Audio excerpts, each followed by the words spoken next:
যা হয়েছে আমার রিজিক এর দূরে শেষ। এখানে আসি আমি প্রবাসী কল্যাণ ব্যাংকে গেছি, আমরা 3-4 জন, যে ভাই আমরা তো ভাত টাত খাই না, এই কতক্ষণ আঙ্গরে বিমানে উঠেছে, খানা নাই 3 দিন আজ যা পেটের খিদা মরে যাইতেছি, হয়তো মোবাইলে চার্জ দি দেন আর নয়তো 200 টাকা দেন, ভাত টাত খাই এনে বই এর কাছে আতে ভাই ধরি মনে করেন মোবাইল কে চার্জ দি বাচ্চা নেবার দিয়ে আনতেলে দামু আর না আনতেলে এর কত বই। কি বলছে তারা? হে বলছে সরকার এর জন্য কোনো ব্যবস্থাই করে নাই। সরকারকে কি বলবো না এখন? সরকারকে বলতেছে এটা কি আমরা মনে করেন অনেক সময় ফেসবুকে দেখি সরকার আমাদের প্রবাসীর জন্য এটা করছে ওই করে এই করে হিরিয়ালে লোন দেয় এরা দেয় হেরা দেয়। আরে লোন দেয় দূরে থাক গেলে হারের কিতা করি একবেলা ভাতের দিয়ে দেয় না।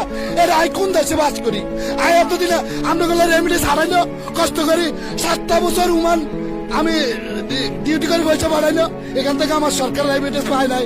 আমার বাড়িতে এতই আমি কিন্তু আমি অন না খাই মরি এখানে আসি।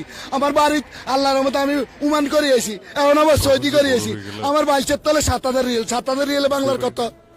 1,000 রিয়েলে আপনার কত টাকা? 32,000 টাকা। তাহলে আমার 7,000 রিয়েলে কত টাকা? আর আমি এনে ভাত খাই না, আমি ওইখানে দোকানে যাই সিগারেট খাই, বেটারে কই ভাই একটা সিগারেট দেন। আমার দেশের মানুষ কত খারাপ, কই আমি এমনি আছি সব আমি দেওয়াইছি, কবি সিগারেট কিনে ঠুকিয়েছেন নাই। হ্যাঁ, আর আমরা প্রবাসের তো কত মানুষের জন্য বন্ধ হয়েছে। আর এই প্রমাণও আমার কাছে আছে, আমরা টাকা বাড়াইছি, বন্ধ হয়েছে টাকা বাড়াইছি।